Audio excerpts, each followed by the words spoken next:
Happy late Thanksgiving, freeze dryers. I am actually really glad that I can wish you a late Thanksgiving because by now everyone has a full belly and the holidays are over and everyone's just sick of all of those Thanksgiving leftovers. So today we're gonna put all of those to work. We're gonna put your freeze dryer to work and give you just one more reason why you're gonna love that freeze dryer. And we're gonna use up all of those Thanksgiving leftovers coming up.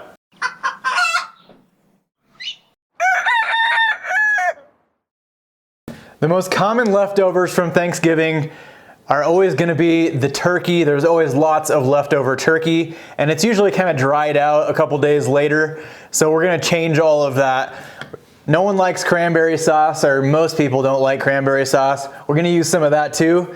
Mashed potatoes, there's always a ton of mashed potatoes leftovers, and we have the solution.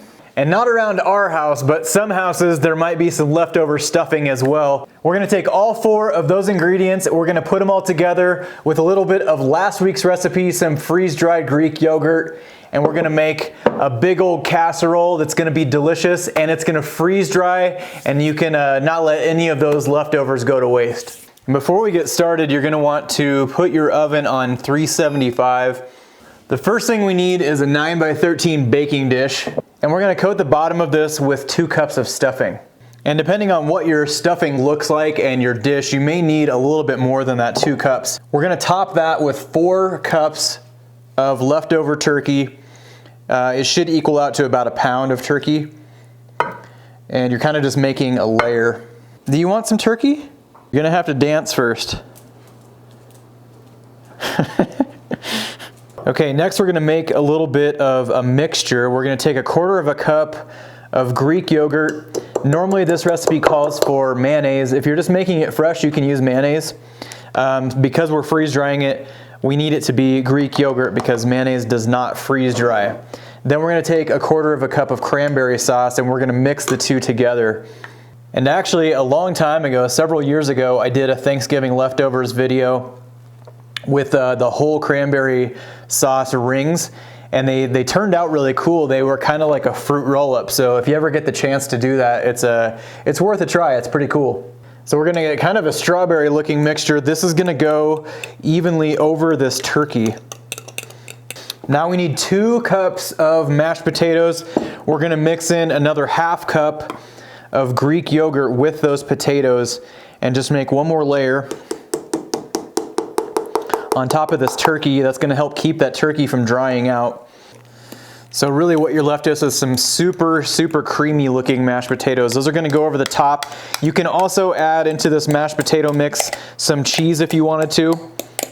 And then on the very top, we're gonna add 2 more cups of stuffing, or as much stuffing as you want. Just make sure that this recipe should do 2 freeze drying trays. And if you fill this up too much, you may have some extra left over. Maybe that's not a bad thing. All right, that looks pretty tasty. We're gonna go into the oven for 40 minutes with this.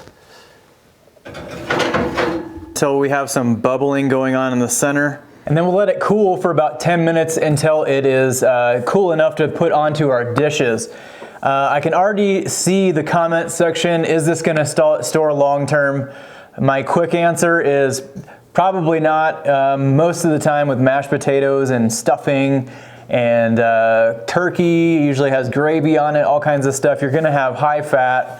The cranberry sauce, it's high sugar, but it still should freeze dry. So I think everything will freeze dry just fine, but long-term storage, like years and years, probably not gonna happen. All right, I made 2 of these casseroles because I think 2 should fill both medium trays. And I told you that I've been using this thermal camera, and I think this actually would be kind of cool. You could probably see how well this is cooked in the center. So if I zoom in, so all you can see, so all it can focus on is just the casserole, and put it on cold spot. The coldest spot of the casserole is 110 degrees, so I would say it's good. I did notice that this stuffing, this last topping that goes, that was on top, I did notice that it was starting to burn a little bit, so I kind of pushed it down into the potatoes to keep it from burning. I think a little crisp is probably pretty nice to have, but you obviously don't want charred stuffing on top. You can also top this with some dried cranberries if you want to. The cranberry sauce I was using actually has some dried cranberries in it, but we're gonna scoop this into the trays. We'll see how far it gets us, but it looks like it's gonna be a really nice texture. Those mashed potatoes keep everything nice and tender. And even though this called for some oil on the sides, which I didn't do because I didn't want to add even more oil or butter or fat or anything to this, it didn't stick to the sides, so that's good. This might be, I'm not sure, this might be a little shy of 2 trays. I'm gonna use our tray stackers today. I'm gonna go right into the freeze dryer. I'm not gonna pre-freeze today. I haven't done that for a long time. This is I just kind of like to see the difference in things. I like to log it different ways. I like to do some batches pre-freeze. I like to do some batches not pre-freeze. A really thick food like this is just interesting to see how much longer it would take. I'm also going on to pre-cut parchment so it does not stick to the bottom of the tray. And I think we're probably going to end up with about 3 trays, doubling that up. Hey, you're a beggar. So I was able to get 2 trays full, and I had, I don't know, probably 3 cups left, so that did actually cook down quite a bit. I'm gonna have to find something to throw on these other 2 trays because that was actually all of my leftovers that I needed. But first I'm gonna get a weight on these 2 trays, and I'll probably let these cool down just a little bit before I put them in the freeze dryer. They're still pretty hot. This first tray was 2242. And then our next tray is 2114. And me being the frugal guy that I am, I just can't help but think, I wonder what all these ingredients are gonna cost a year from now if you did not freeze dry them. So if you rehydrated this meal next Thanksgiving, what it would cost to make this whole meal all over again. So take a second to subscribe to Live Life Simple. We do primarily freeze drying on this channel. Also take a minute to check out the freeze drying cookbook. It's just freezedryingcookbook.com. We have over 200 recipes on there at this point. We also have tons of useful information for beginners and for intermediate and for advanced people as well. We are adding and improving things constantly on there. It's updated almost daily, and we just want it to be the best resource for freeze drying there is. You can also check out our freeze drying social media groups. We have a Facebook group, we have a MeWe group. There's tens of thousands of freeze dryers on there, tons of knowledgeable people, lots of useful information. Make sure you use the magnifying glass just like this. You can search threads and people and topics and anything you can imagine. If you're thinking about purchasing a freeze dryer, please consider using our affiliate link. And by using that affiliate link, it helps us provide more YouTube content. It helps us stay up to date with new products and new information that comes out. It helps us do giveaways in the freeze drying group. It helps us develop products for freezedryingsupplies.com. Anything you've seen in any of these videos is more than likely from freezedryingsupplies.com. We're trying to streamline the whole freeze drying process, the packaging process, and just make it easier on everyone. And since you're watching this a couple days after Thanksgiving, make sure that if you're going to buy a freeze dryer, I would buy it before the end of November. Harvest Right still is running their Black Friday sale, and that's actually the biggest discount they give all year long. It's $500 off a freeze dryer, so check that out. And since Thanksgiving has come and gone now, you can probably pick up a lot of stuff at the grocery store at a discount, which the freeze dryer is perfect for. So let's see if we have successfully utilized some of those leftovers with our freeze-dried Thanksgiving casserole.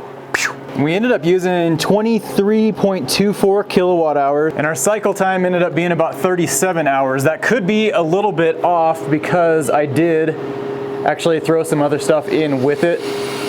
One being yogurt, which is pretty moisture filled, so that might have skewed the results just a little bit. But as you can see, this actually shrunk quite a bit. That might be the most I've ever seen anything shrink. And for good reason, because the mashed potatoes video last week that I did, I ended up adding way more water than I thought I was going to, so that would make sense because there's quite a bit of mashed potatoes in here. And I'll use my FLIR camera to see if we have any cold spots in any of these trays. And this thing is very quickly becoming my new favorite gadget for freeze drying. The infrared thermometer was good. This is better. This shows the whole tray at one point, and it'll also show you the coldest part of the tray. So you can really pinpoint if there's any areas that need some more freeze drying. And I've done 5 or 6 freeze drying loads now using this thermal camera, and I think it's proved itself enough at this point that it deserves an entire video. I'll have one of those coming up in the next couple weeks probably. But until then, we're gonna get back to our casserole. And our trays after freeze drying weigh 1248. Second one weighs 1178. I did realize after I put these in, for some crazy reason, I forgot to put the dividers in here. I'm not really sure why. Can't give you a good reason. I'm gonna cut them into equal pieces just in case, because it just makes it so much easier to get a rehydration formula. And it's been a long time since I have forgotten to use the dividers, but I'm quickly reminded of why they're so much nicer than just trying to cut this, because when you cut things like this, it just breaks into pieces. With the dividers, it dries in sections, so you don't have to actually cut it, and it doesn't end up being a crumbly mess like we are starting to have here. And I'm gonna bag this up, get it into bags in the Avid Armor and vacuum seal it, and then get a rehydration formula. I'll meet you in the Live Life Simple rehydration kitchen.